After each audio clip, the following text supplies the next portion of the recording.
आप सभी विद्यार्थियों का हमारे भविष्य कोचिंग सेंटर में स्वागत है। और स्पेशल उन सभी विद्यार्थियों का स्वागत है जो लोग 10 क्लास के विद्यार्थी हैं या फिर जो लोग 10 क्लास की मदद करना चाहते हैं, वे लोग इस वीडियो को उनके पास शेयर कर देंगे। और आज के इस वीडियो में हम लोग पढ़ेंगे 10 क्लास का फिजिक्स, जिसमें का चैप्टर विद्युत धारा का एक टॉपिक है प्रतिरोध। और प्रतिरोध के बारे में पढ़ेंगे। तो प्रतिरोध, ये जो शब्द है इससे सभी लोग परिचित हैं। प्रतिरोध का मतलब होता है विरोध करना। प्रतिरोध का मतलब क्या होता है? विरोध करना। जैसे कि एग्जाम्पल के तौर पे आप खुद ले सकते हो अपने घर में कि अगर आपकी माता, क्या नाम है, मान लीजिए माता, जो भी नाम हो सोच सकते हैं। अगर माता दो भाई बहन, आप दो भाई बहन हैं, ए और बी से आपका नाम स्टार्ट होता है।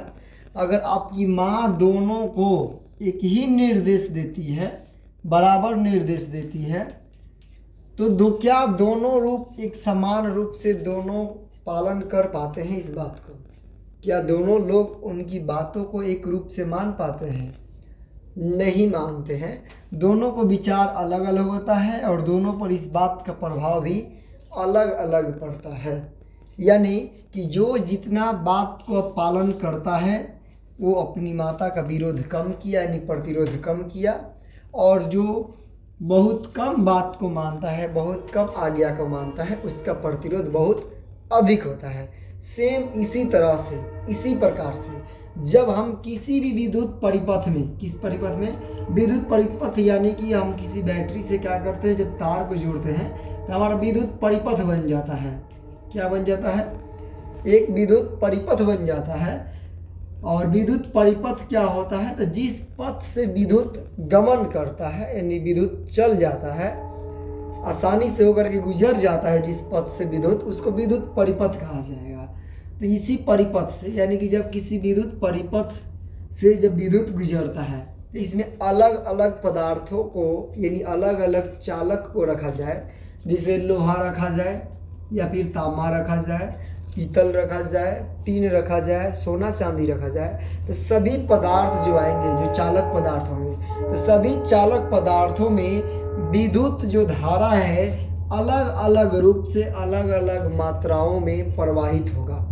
यानी किसी चालक पदार्थ में ज़्यादा प्रवाहित होगा तो किसी में कम होगा। तो जिसमें विद्युत ज़्यादा प्रवाहित होगा तो उसके कण जो है, जो पदार्थ है, उसका प्रतिरोध कम होगा। जिस पदार्थ में ज़्यादा विद्युत धारा प्रवाहित होगा उसका प्रतिरोध कम होगा। और जिस चालक पदार्थ में विद्युत धारा कम प्रवाहित होता है या फिर होगा, उसका क्या बोला जाएगा कि उसका प्रतिरोध अधिक है। और ध्यान देंगे कि जो चालक है, तो चालक पदार्थ की प्रतिरोधकता, यानी कि इसमें विद्युत चलने का जो गुण है, इसके अवयव पर निर्भर करता है कि कौन सा अवयव में विद्युत धारा प्रवाहित हो रहा है। उसी हिसाब से विद्युत धारा उसे प्रवाहित होगा। किसके? धातु के हिसाब से, यानी चालक पदार्थ के। जिस प्रकार का धातु यानी चालक पदार्थ होगा, उसी टाइप से उससे विद्युत धारा प्रवाहित होगा। इतना बात समझ में आया होगा। इसको नोट भी करते चलेंगे।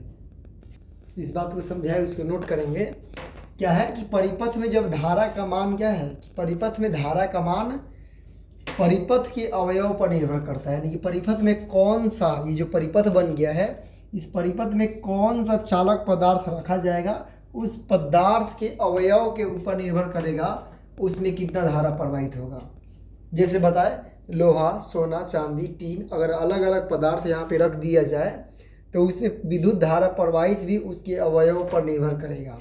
दूसरा क्या बात बताए कि किसी पदार्थ का वह गुण जो उससे होकर धारा के प्रवाह का विरोध करता है, उसे उस पदार्थ का प्रतिरोध कहा जाएगा। जैसे माता पिता का बताया कि अगर समान रूप से माता आज्ञा दे और दोनों भाई बहन अलग अलग रूप में, अलग अलग प्रभाव से आज्ञा का पालन करें, तो बोला जाएगा कि उसमें किसी का प्रतिरोध ज़्यादा है तो किसी का कम है। यानी कि जो अपनी माँ के आज्ञा का पालन अच्छा से करेगा वो अपने माँ का प्रतिरोध कम करेगा, और जो नहीं करेगा आज्ञा का पालन, उसका प्रतिरोध माँ के प्रति ज़्यादा होगा। उसी प्रकार से यहाँ है कि किसी भी पदार्थ का वह गुण जो उसमें से होकर जाने वाली धारा का विरोध करता है, तो उस गुण को उसका प्रतिरोध कहा जाएगा। अब प्रतिरोध किसका ज़्यादा होगा, यानी कब ज़्यादा और कब कम होगा, तो निश्चित विभवांतर पर, यानी जिस तरह से आज्ञा निश्चित दिया गया था माँ के द्वारा, उसी तरह से विद्युत परिपथ में जब विभवांतर फिक्स हो, क्या हो, विभवांतर निश्चित हो, तो निश्चित विभवांतर पर किसी भी चालक से कम धारा प्रवाहित होती है। जब कम धारा प्रवाहित होगी तो बोला जाएगा कि चालक का प्रतिरोध अधिक है। यानी कि किसी भी परिपथ में जब विभवांतर निश्चित होगा और उससे चालक में धारा कम प्रवाहित होगी तो उसका प्रतिरोध अधिक होता है। और जब क्या है कि जब चालक से अधिक धारा प्रवाहित होगी, उसी चालक से जब अधिक धारा प्रवाहित होगी, बहुत ज़्यादा धारा प्रवाहित होगी, तो बोला जाएगा कि उस चालक पदार्थ का जो प्रतिरोध है बहुत कम होता है।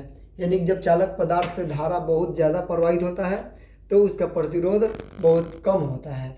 और जब चालक से क्या होता है कि चालक से धारा बहुत कम प्रवाहित होगी, इसका मतलब होगा कि उसका प्रतिरोध अधिक होगा। यानी कि दोनों एक दूसरे का व्युत्क्रमानुपाती होती है। यानी कि जब चालक में धारा प्रवाहित होता है ज़्यादा तो उसका प्रतिरोध कम होता है, और जब धारा बहुत कम प्रवाहित होगी तो उसका प्रतिरोध बहुत ज़्यादा होगा। इतना बातें समझ में आया होगा। नेक्स्ट देखेंगे कि किसी भी चालक पदार्थ का जो प्रतिरोध है, आखिर प्रतिरोध होता क्या है।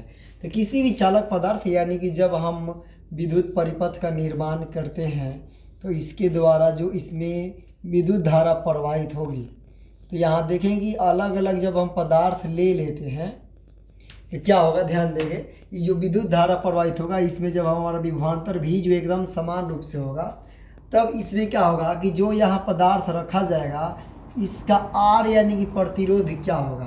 तो किसी भी चालक पदार्थ में देखें, किसी भी चालक पदार्थ का प्रतिरोध उसमें प्रवाहित धारा ए यानी कि एम्पियर और उसके दो सिरों के बीच जो उसमें विभवांतर है, तो विभवांतर और धारा जो होता है आई, इसके अनुपात के बराबर होता है उसका प्रतिरोध।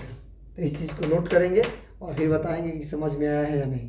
पता चल गया कि किसी भी चालक का प्रतिरोध जो आर है, तो उसके सिरों के बीच जो विभवांतर होगा, तो उसके सिरों के बीच विभवांतर और उससे प्रवाहित धारा आई के अनुपात होता है प्रतिरोध। तो यानी किसी भी चालक पदार्थ का जो प्रतिरोध है वो उसमें प्रवाहित यानी सिरों के बीच जो विभवांतर है और उसका जो धारा प्रवाहित है उसमें आई, इसके अनुपात के बराबर होता है। यानी कि हम लिख सकते हैं कि प्रतिरोध क्या होता है, तो प्रतिरोध बराबर होता है विभवांतर बटा धारा। क्या जाएगा, विभवांतर बटा धारा हो, यानी कि जो विभवांतर बटा यानी कि विभवांतर और धारा का अनुपात जो है वो प्रतिरोध होता है। यहाँ से ये वाला पता चल गया। और यहाँ से 3 सूत्र मालूम चल जाएगा हमको कि धारा यानी कि धारा आई बराबर निकालना होगा, तो क्या हो जाएगा, विभवांतर बटा प्रतिरोध यानी कि V बाई R।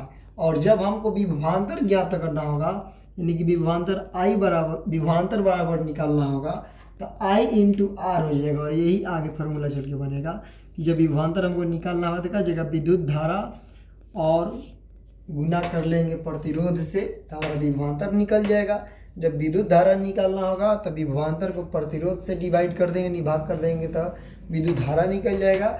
और जब प्रतिरोध निकालना होगा तो जितना उसमें क्या होगा, विभवांतर होगा, उसको विद्युत धारा से डिवाइड कर लेंगे, अनुपात कर लेंगे, तो प्रतिरोध निकल जाएगा।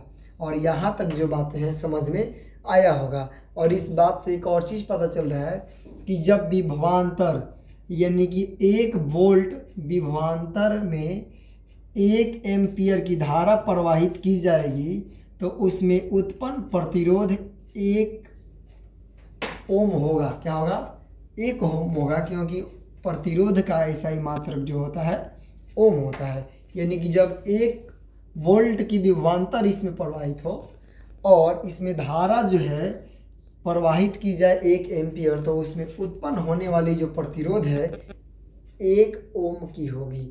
और इतना बात समझ में आया है। इसके बाद हम लोग नेक्स्ट टॉपिक में देखेंगे आगे, कमेंट में बताएंगे कि समझ में आया है या नहीं आया है।